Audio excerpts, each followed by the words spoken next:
dati nung Laguna, nung college pa ako nun, kami ng mga classmate ko. Tapos, may matanda doon lumapit sa akin. Light lang yan eh. Tapos, may lumapit sa akin matanda. Bakit makinig ka? Tumarap ka sa akin.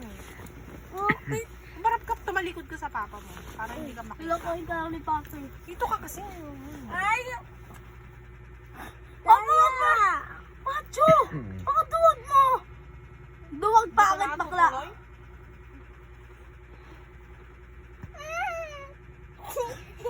Ay, hindi ka natutuloy. Seryoso na, bahala ka dyan. Pacho! Scarlett! Huwag tumahimik ka, tapos makinig ka kay mabibigay ko sa'yo flower wood. Sige. Tungkol yun sa aso. Naliligo kami nun, tapos gabi na. Tapos may biglang lumapit sa akin, nakasalubong ko yung matanda.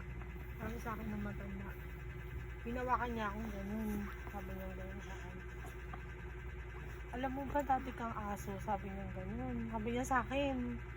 Loko? Oo nga. Loko. Sabi niya sa akin. Sabi niya, alam mo ba dati kang aso? Sabi ko, ano po? Siyempre hindi ako natatakot ako. Tapos sabi niya, oo, tingnan mo, dati ka namin kasama. Sabi niya gano'n sa akin. Ito ko nga nanay yun dati.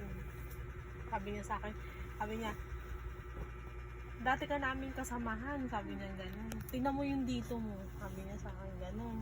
Tapos sabi ko, gano'n ako. Sabi niya, oo, tingnan mo yung dito mo, pareho tayo. Ganun, gawa kami ganito ko, may ganito ko. Ah! Ayaw ko na!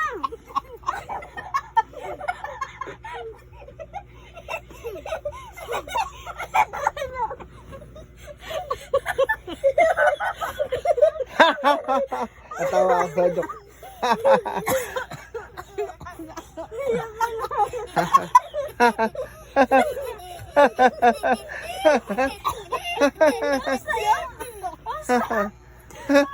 Diba ito lang gusto ko takutin eh.